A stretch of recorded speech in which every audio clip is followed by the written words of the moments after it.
राष्ट्र सर्वप्रथम, राष्ट्र सर्वप्रथम, राष्ट्र सर्वप्रथम, राष्ट्र सर्वप्रथम। राष्ट्र सर्वप्रथम की बात कार्यक्रम में आप सभी राष्ट्रवासियों का हार्दिक स्वागत है। केंद्र सरकार ने कलकत्ता उच्च न्यायालय के पूर्व न्यायाधीश अभिजीत गंगोपाध्याय, पूर्व टीएमसी सांसद अर्जुन सिंह, भाजपा जिला महासचिव अभिजीत बर्मन और कूच बिहार जिले के कार्यकारी सदस्य तापस दास को सुरक्षा प्रदान की है। चुनाव आयोग लोकसभा चुनाव से पहले सीमाओं पर सुरक्षा का आकलन करने के लिए राज्य और केंद्र शासित प्रदेशों के शीर्ष अधिकारियों और सीमाओं की सुरक्षा करने वाली केंद्रीय एजेंसियों के साथ बैठक करेगा। प्रधानमंत्री नरेंद्र मोदी ने लुइस मोंटेनेग्रो को पुर्तगाल के प्रधानमंत्री के रूप में शपथ लेने पर बधाई दी। आगामी लोकसभा चुनाव में कांग्रेस को एक और बड़ा झटका लगा है। मुक्केबाजी में भारत के पहले ओलंपिक पदक विजेता और कांग्रेस नेता विजेंदर सिंह भाजपा में शामिल हो गए हैं। कांग्रेस नेता राहुल गांधी ने केरल की वायनाड लोकसभा सीट से अपना नामांकन पत्र दाखिल किया। राहुल ने अपनी बहन प्रियंका गांधी और एआईसीसी महासचिव केसी वेणुगोपाल समेत पार्टी के अन्य वरिष्ठ नेताओं के साथ वायनाड जिला कलेक्टर को अपना नामांकन पत्र सौंपा, जो रिटर्निंग ऑफिसर भी हैं। भारतीय जनता पार्टी की दिल्ली इकाई ने आम आदमी पार्टी की वरिष्ठ नेता अतिशी को मानहानि का नोटिस भेजा है और उनके इस दावे के लिए सार्वजनिक रूप से माफी मांगने को कहा है कि भगवा पार्टी ने एक बहुत करीबी व्यक्ति के माध्यम से उनसे इसमें शामिल होने के लिए संपर्क किया था। उच्चतम न्यायालय ने कहा कि वह इलेक्ट्रॉनिक वोटिंग मशीन से किए गए मतदान और फिर आने वाले voter verifiable paper audit trail की पर्ची का पुनः सत्यापन कराने के अनुरोध वाली एक गैर सरकारी संगठन की याचिका पर अगले सप्ताह सुनवाई करेगा। दिल्ली की एक अदालत ने आम आदमी पार्टी के नेता संजय सिंह को बुधवार को निर्देश दिया कि वह आबकारी घोटाला मामले में सबूतों के साथ छेड़छाड़ न करें या गवाहों को प्रभावित न करें। आम आदमी पार्टी के नेता गोपाल राय ने कहा कि दिल्ली के मुख्यमंत्री अरविंद केजरीवाल की गिरफ्तारी के विरोध में पार्टी के नेता 7 अप्रैल को जंतर मंतर पर अनशन करेंगे। लोकसभा चुनाव से पहले उत्तराखंड में कांग्रेस को एक और बड़ा झटका देते हुए प्रदेश कांग्रेस कमेटी के महासचिव और सेवा दल के प्रदेश प्रमुख राजेश रस्तोगी ने सभी पदों से इस्तीफा दे दिया। देश भर में लोकसभा चुनाव से पहले नेताओं के चुनावी दौरे जारी हैं। इसी क्रम में केंद्रीय गृह मंत्री अमित शाह उत्तर प्रदेश मुजफ्फरनगर पहुंचे, जहां उन्होंने विशाल जनसभा को संबोधित किया। इस दौरान उन्होंने अपने संबोधन में कहा कि 2024 का चुनाव पीएम मोदी को तीसरी बार प्रधानमंत्री बनाने का चुनाव है। उन्होंने कहा कि पीएम मोदी ने गरीबों किसानों के उत्थान के लिए कई काम किए हैं। शाह ने कहा कि हमारी सरकार में 20 चीनी मिल खोले गए, नई इथेनॉल नीति लाई गई। ये नीति किसानों के लिए है। इसके साथ ही उन्होंने यह भी कहा कि पीएम मोदी ने देश को सुरक्षित और समृद्ध करने का काम किया है। वहीं शाह ने जनता से संजीव बालियान को जिताने की अपील की और जीत का आशीर्वाद मांगा। आज जाट बेल्ट में इतनी बड़ी संख्या में आए हुए भारतीय जनता पार्टी और लोक दल के सभी समर्थक भाइयों बहनों माताओं को प्रणाम कर कर मेरी बात की शुरुआत करता हूं। भाइयों और बहनों, ये जो चुनाव है, ये चुनाव मोदी जी को तीसरी बार प्रधानमंत्री बनाने का चुनाव है। गरीबों के उत्थान के लिए, किसानों के उत्थान के लिए ढेर सारे काम किए। मोदी जी ने गुड़ और गन्ने के इस क्षेत्र के अंदर गन्ने के लिए राष्ट्रीय नीति बनाकर ढेर सारे बदलाव किए। भाइयों और बहनों, आप याद करिए, जब कांग्रेस की सरकार थी, गन्ने की एफआरपी 210 प्रति क्विंटल थी, 210, और आज 340 रुपया प्रति क्विंटल करने का काम मोदी जी ने किया है। और भुगतान की जहां तक बात है, 95 से 17 में एवरेज भुगतान 23,000 करोड़ होता था, आज 2,50,000 करोड़ रुपया गन्ने का भुगतान करने का काम भारतीय जनता पार्टी की सरकार ने किया है।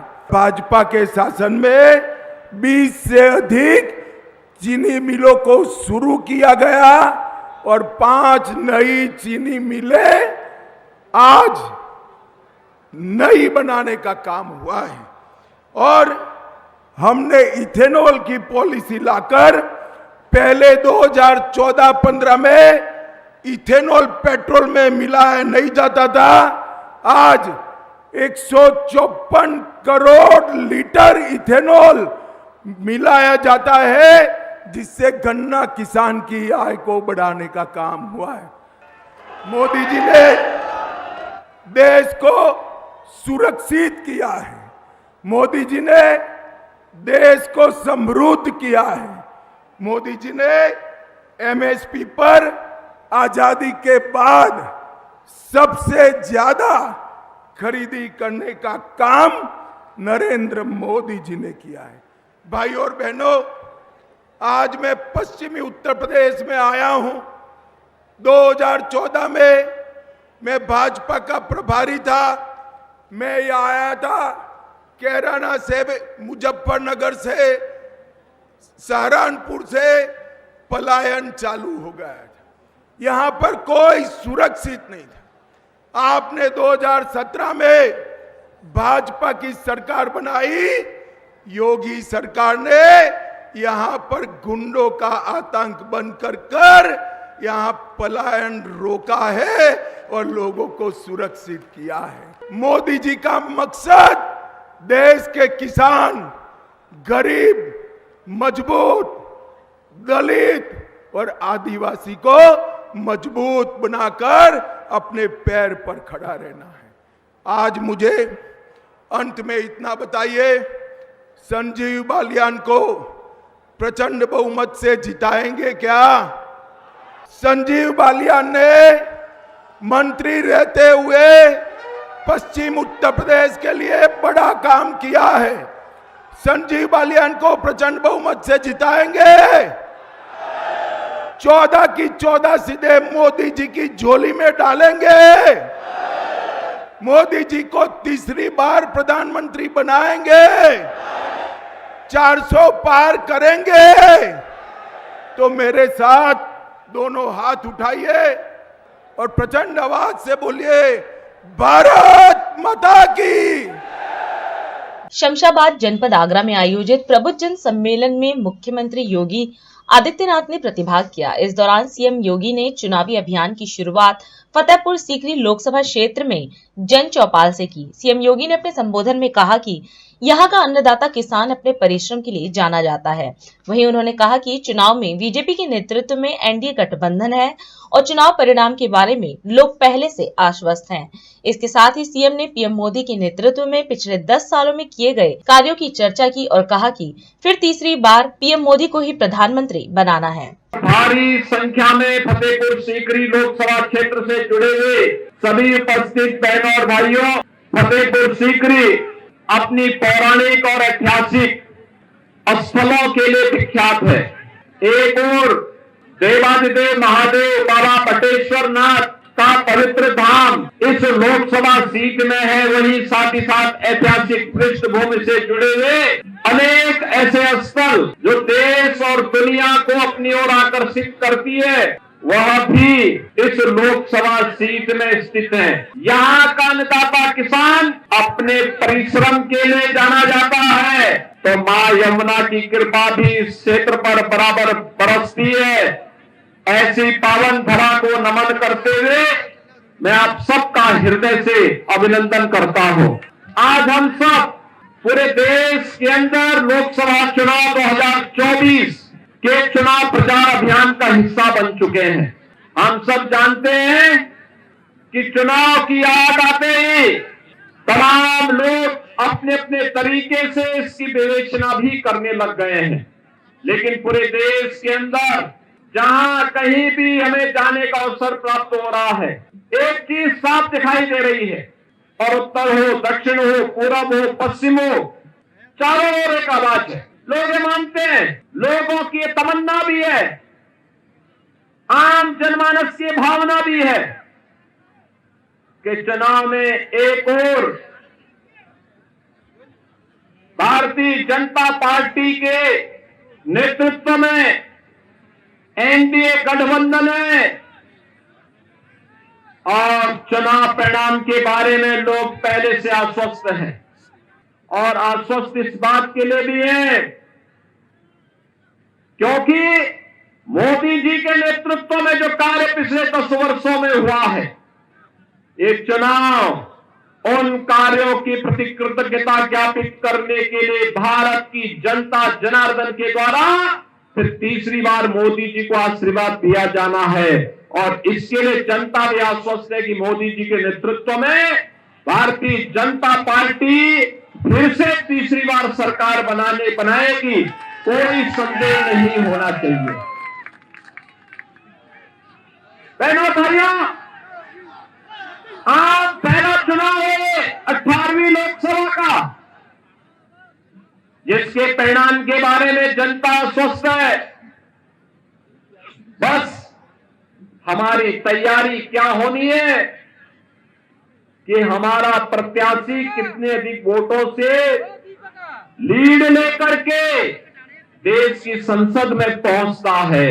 इसकी तैयारी के लिए हर लोकसभा सीट में एक नई प्रतिस्पर्धा खड़ी हुई है।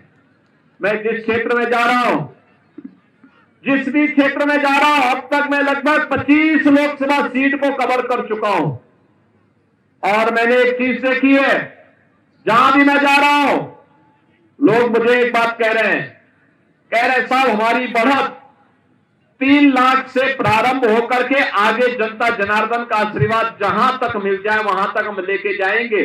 चुनाव हम लोग चुनाव जिता करके अपने प्रत्याशी को भेजेंगे, इसमें कोई संदेह नहीं। हर एक ओर से यही आवाज आ रही है और इसीलिए मैं आपके पास आया हूं कहने के लिए, आपने बदलते हुए भारत को देखा है। हमारी पीढ़ी सौभाग्यशाली है कि बदलते हुए भारत को देख रही है। ये नया भारत है और ये नया भारत ही नहीं बल्कि हम अपने आंखों से एक विकसित भारत का तस्वीर भी हम देख रहे हैं। विकसित भारत एक ऐसा भारत होगा जिसमें नौजवान के हाथ को कार्य होगा, हर खेत को पानी होगा, हर व्यक्ति हर परिवार के लिए उसकी जरूरत की आवश्यकताएं उसके घर तक उपलब्ध होंगी। एक सुरक्षित माहौल में पूरे देश के अंदर उत्सव जैसा माहौल होगा। उस प्रकार का वातावरण प्रधानमंत्री मोदी जी के नेतृत्व में भारत के अंदर बनने की स्थिति पैदा हुई है और उसी के लिए आपका आह्वान करने के लिए मैं आया हूं और यहां की जनता जनार्दन की से मैं अपील करूंगा कि हमारे जनप्रतिनिधियों की जिम्मेदारियों के साथ वे अपना आशीर्वाद दें। राजकुमार चाहर को भारी बहुमत से विजयी बना करके फतेहपुर सीकरी में फिर से कमल का फूल खिलाने का काम करिए। उत्तराखंड के मुख्यमंत्री पुष्कर सिंह धामी ने भटवाड़ी उत्तरकाशी में आयोजित जनसभा में प्रतिभाग किया। इस दौरान सीएम धामी ने कार्यक्रम को संबोधित करते हुए कहा कि 19 अप्रैल को मतदान होना है और फिर पीएम मोदी को तीसरी बार प्रधानमंत्री बनाने में सहयोग करना है। वहीं सीएम धामी ने बीजेपी प्रत्याशी मालाराज लक्ष्मी शाह के लिए वोट की अपील की और कहा कि जनता का एक एक वोट महत्वपूर्ण है, विकसित भारत के संकल्प को पूर्ण करने में अहम भूमिका निभाएगा। पतित पावनी गंगा का उद्गम स्थल और गंगोत्री धाम, ऐसी पुण्य धरा पर जब भी आने का मौका मिलता है तो मैं स्वयं को धन्य महसूस करता हूं। भाइयों बहनों, कल प्रधानमंत्री जी हमारे राज्य में उत्तराखंड में आए थे। रुद्रपुर में उन्होंने एक बहुत विशाल रैली को कल संबोधित किया और आज मैं उस रैली के बाद सबसे पहले किसी सभा में पहुंचा हूं तो आप सबके बीच में पहुंचा हूं, भटवाड़ी में। आप सभी जानते हैं कि अभी ये चुनाव चल रहा है और बहुत कम चुनाव के दिन रह गए हैं। आज 3 अप्रैल हो गई है और 19 अप्रैल को मतदान होना है। कम समय रह गया है और कम समय में इस बार देखिए उत्तराखंड से हमको एक बड़ा बहुमत हर एक सीट पर प्रधानमंत्री मोदी जी को तीसरी बार प्रधानमंत्री बनाने के लिए सहयोग करना है, जो उन्होंने 400 पार का नारा दिया है। और यहां से प्रत्याशी के रूप में हमारी माला राज्य लक्ष्मी शाह जी, उनके समर्थन में ही आज मैं आप सबका आशीर्वाद मांगने के लिए आया हूं। आप सब जानते हैं कि आपका दिया हुआ एक एक वोट जो आप देंगे, दिलवाएंगे, लोगों से कहेंगे, वो एक एक वोट हमारे प्रधानमंत्री मोदी जी को और तेज काम करने के लिए शक्ति प्रदान करेगा, उनको ऊर्जा प्रदान करेगा, उनके हाथों को मजबूत करेगा। और कमल पर दिया गया एक एक वोट भारत को पुनः दुनिया का सिरमौर भारत बनाने के लिए, विश्व गुरु भारत बनाने के लिए और दुनिया का नेतृत्व करने वाला भारत बनाने के लिए, और जो विकसित भारत का संकल्प हमारे प्रधानमंत्री जी ने लिया है, उसको साकार करने में बहुत बड़ा योगदान देगा।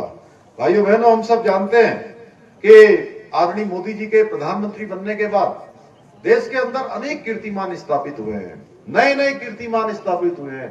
भारत का जो डंका है पूरी दुनिया के अंदर बजा है।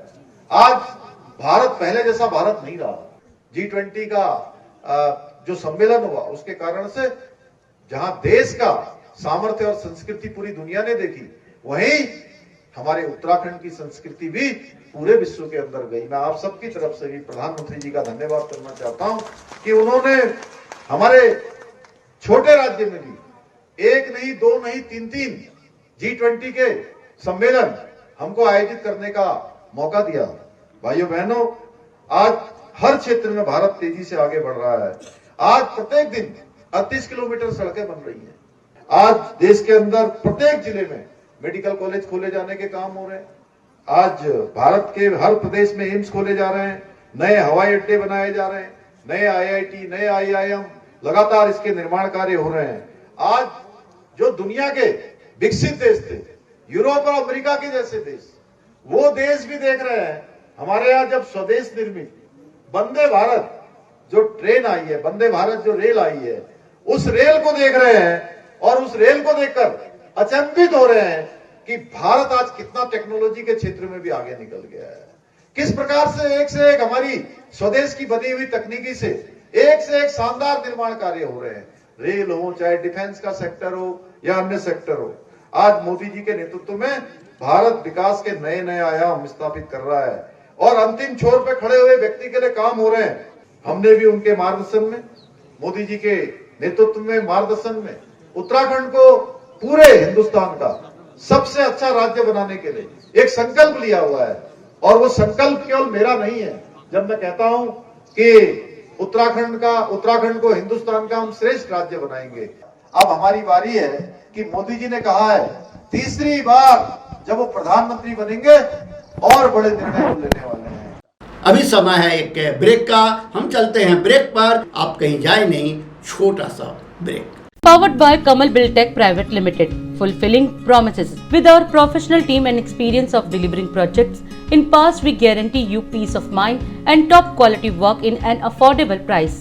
और अधिक खबरों के लिए आप हमारे YouTube चैनल दैनिक इंडिया दर्पण को अभी सब्सक्राइब करें और नोटिफिकेशन के लिए बेल आइकन को प्रेस करना ना भूलें।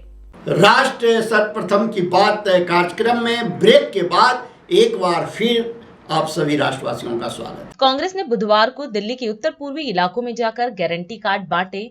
इसमें पार्टी ने बताया कि अगर उनकी सरकार बनती है तो वह जनता से किए किन वादों को पूरा करने वाली है। वहीं इसी कड़ी में नई दिल्ली में कांग्रेस अध्यक्ष मल्लिकार्जुन खड़गे द्वारा प्रेस वार्ता की गई। मीडिया को संबोधित करते हुए खड़गे ने कांग्रेस के डोर टू डोर कैंपेन के बारे में बताते हुए कहा कि आज दिल्ली के नॉर्थ ईस्ट में कांग्रेस अपना गारंटी कार्ड बांटने के लिए आई है। हमारा संदेश है, कांग्रेस की 5 गारंटी के तहत हम 25 गारंटी पूरा करेंगे। कांग्रेस के कार्यकर्ता घर घर जाकर गारंटी कार्ड बांटेंगे और लोगों से मिलकर उन्हें बताएंगे कि इंडिया गठबंधन की सरकार बनने पर हम जनता के लिए क्या क्या करने वाले हैं। मित्रों, देश की राजधानी दिल्ली में नॉर्थ ईस्ट संसदीय सीट में आज जो कांग्रेस गारंटी कार्ड हम डिस्ट्रीब्यूट कर रहे हैं, ये सारे देश में हम एक संदेश देने के लिए कि हमारे जो 5 गारंटीज है और उसके तहत 25 गारंटीज सारे देश में हम करने के लिए पहले से देश के सामने हमने ये मुद्दा रखा है। खास करके यहाँ के दिल्ली प्रदेश कांग्रेस कमेटी के अध्यक्ष, कांग्रेस के कार्यकर्ता इन गारंटीज के कार्ड को, ये कार्ड हमारे लोग घर घर बांटेंगे, लोगों से मिलेंगे और उनको बताएंगे कि हमारी सरकार, अलायंस की सरकार आने के बाद हम लोगों को ये गारंटी देते हैं कि हमारी सरकार हमेशा गरीबों के साथ रही है और गरीबों का काम करेगी। इससे पहले भी हमारी बगैर गारंटी बोलते हुए हमने गारंटी के प्रोग्राम दिए, जैसा कि मनरेगा, जैसा कि एजुकेशन का, जैसा कि आरटीआई, जैसा कि फूड सिक्योरिटी एक्ट, ये सारी चीजें हम कभी नहीं कहा था कि हम आने वाले इलेक्शन में करने वाले हैं। सरकार आने के बाद ये प्रोग्राम हमने हाथ में लिए और कामयाबी के साथ सारे देश के लोगों को हमने इसका फायदा दिया। हम बगैर कहे सारी चीजें अमल में लाई। अब हम जो कर रहे हैं 25 गारंटी, 5 न्याय है, ये 5 न्याय संबंधित जो है इसको हम करके दिखाएंगे और इसके बारे में हमारे कार्यकर्ता घर घर जाके ये गारंटीज को पहुंचाएंगे। हमारी गारंटी पहली ये है कि नौकरी की पक्की गारंटी, और तीसरा हमारा जो गिग वर्कर्स है, अनऑर्गेनाइज या छोटे मोटे रास्ते पे काम करने वाले, हर घर घर काम करने वाले, ऐसे लोगों की भी सुरक्षा हम करने जा रहे हैं। और जो युवाओं के एग्जामिनेशन का, वो हमेशा हर जगह पेपर लीक होता है, लेकिन हम जरूर इसके लिए पूरी कोशिश करके न्यायपूर्ण लोगों को नौकरी मिले और पेपर लीक न हो, और जो विद्यार्थी मेरिट पे है, जो मेहनत करके पढ़ता है, उसको न्याय मिलेगा। युवा रोशनी, ये योजना भी कम से कम युवाओं के लिए 5 करोड़ रुपए हम रखेंगे ताकि उनको एक ट्रेनिंग दिया जाए, स्किल ट्रेनिंग हो या अप्रेंटिसशिप कोर्स हो या प्राइवेट जो फैक्ट्रीज है उसमें भी हम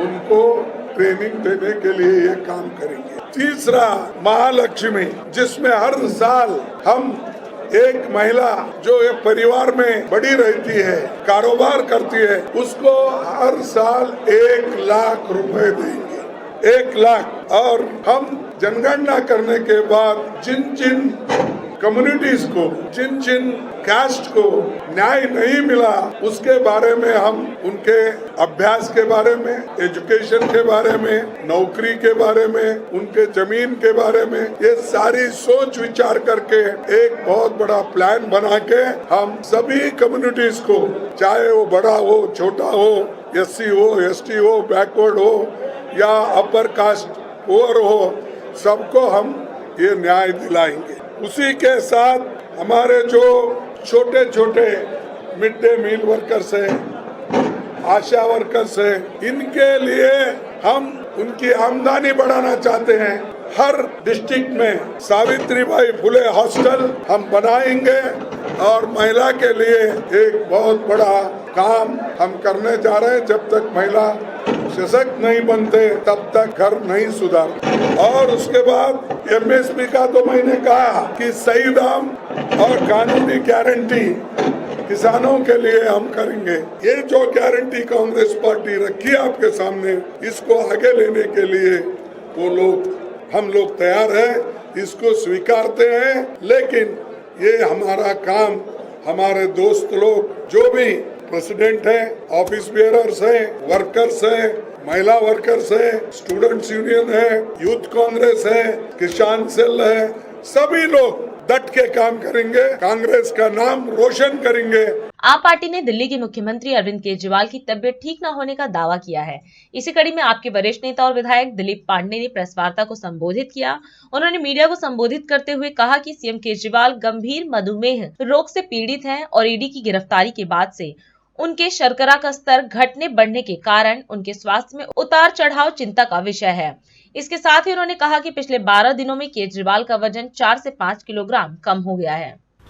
डायबिटीज एक ऐसी बीमारी है जो शांत मन में भी आशंकाएं डालती है, और कहने को तो ये एक बीमारी है, पर जो लोग डायबिटीज को जानते समझते हैं वो ये भी समझते हैं कि यह एक बीमारी नहीं, बल्कि अगर काबू से बाहर जाए तो कई बीमारियों को शरीर में घुसने का दरवाजा बन जाती है। हम सब जानते हैं अरविंद केजरीवाल जी लंबे समय से सीवियर डायबिटीज से पीड़ित है, परेशान है, और ऐसे में ईडी की गिरफ्तारी के बाद उनका डायबिटीज लेवल फ्लक्चुएट करके बहुत नीचे जाना उनके लिए जान का खतरा पैदा कर रहा। हम तमाम लोगों की दुआओं में वो शामिल तो हैं, लेकिन पता नहीं किन दशाओं में, किन परिस्थितियों में, किस तरह के मानसिक दबाव में उनका शरीर गुजर रहा है कि पिछले 12 दिनों के अंदर उनका वजन भी गिरा और ईडी की कस्टडी में उनका डायबिटीज लेवल ड्रॉप होकर 46 तक पहुंच गया, जो बहुत डेंजरस लेवल होता है। मेरी मां को भी डायबिटीज है। मैं प्रार्थना करता हूं कि छोटी मोटी बीमारियां तो लगी रहेंगी जीवन में, पर मधुमेह जैसी, डायबिटीज जैसी बीमारी किसी को ना हो, क्योंकि 46 अगर किसी का डायबिटीज लेवल जाता है, ड्रॉप होता है, तो डॉक्टर आश्चर्य करते हैं कि व्यक्ति जीवित कैसे है। ये जान का खतरा है। मैं आपको बताऊं, अगर डायबिटीज का लेवल 80-85 भी टच करता है, so that is also considered as low diabetic level. Aam Aadmi party के विधायक, नेता, मंत्री, कार्यकर्ता, उनकी चिंताएं, उनकी परवाह और देश के लोगों की जो चिंताएं हैं, जो परवाह है, अपने इस उम्मीद और हौसले के दिए को लेकर, इसको जलाए रखने को लेकर, उसी परवाह से चिंतित होकर हम ये बात कह रहे हैं कि हमें अरविंद केजरीवाल जी के स्वास्थ्य की चिंता है। हमें उनके सेहत की चिंता इसलिए है कि जिस दिन उनकी गिरफ्तारी हुई, मैं ऑन रिकॉर्ड बता रहा हूं, उस दिन उनका वजन था 69.5 किलोग्राम, 69.5 kg, और अब जो लास्ट अपडेट आई है, पिछले 12 दिनों में अरविंद केजरीवाल जी का वजन घटकर 65 किलो रह गया है। 4.5 किलो वजन का घटना, वो भी कोई एक्सट्रीम डाइट प्लान को न फॉलो करने पर, जो थोड़ी भी समझ रखते हैं मानव शरीर की, इसकी संरचना की, और कैसे हमारा शरीर अलग अलग परिस्थितियों में रिएक्ट करता है, रिस्पॉन्ड करता है, वो सब इस बात को समझेंगे कि ये दोनों ही इंडिकेटर्स चाहे कुछ बता रहे हो या ना बता रहे हो, बट उनकी गिरती सेहत की ओर जरूर पॉइंट आउट कर रहे हैं। 46 तक शुगर लेवल ड्रॉप होना और without any extreme measures of diet 4.5 kilo 12 दिनों में वजन का घट जाना, हमें भय है भारतीय जनता पार्टी अपने राजनीतिक हितों को साधने के लिए कुछ भी कर सकती है। जो इकलौता व्यक्ति इस देश के लोगों को हौसला देता है, दिल्ली के लोगों को उम्मीद से भर देता है, उसकी सेहत के साथ किसी भी किस्म की गंदी राजनीति नहीं होनी चाहिए, किसी भी किस्म की लापरवाही नहीं होनी चाहिए। आपका एक एक एक्ट दिल्ली और देश की जनता की नजरों में है। जिस दिन उनकी गिरफ्तारी हुई तब से लेकर और लास्ट अपडेट आने तक, और ये ऑन रिकॉर्ड है, जब वो अरेस्ट हुए 69.5 kg उनका वेट था, और लास्ट अपडेट जो आई तब उनका वेट 65 kg था। ये 4.5 किलो जो वजन कम हुआ है, इससे कोई भी प्रशासन, कोई भी व्यक्ति झुठला नहीं सकता, और यही हमारी चिंता का वजह है। हम चाहते हैं कि किसी भी किस्म की लापरवाही ना हो उनकी सेहत को लेकर, पूरा देश देख रहा है। और अधिक खबरों के लिए आप हमारे YouTube चैनल दैनिक इंडिया दर्पण को अभी सब्सक्राइब करें और नोटिफिकेशन के लिए बेल आइकन को प्रेस करना ना भूलें। आज हम इस कार्यक्रम में आपसे विदा लेते हैं। आप अन्य खबरों के लिए बने रहे। राष्ट्र सर्वप्रथम, वंदे मातरम, जाग उठा है भारत। राष्ट्र सर्वप्रथम राष्ट्र सर्वप्रथम राष्ट्र सर्वप्रथम राष्ट्र सर्वप्रथम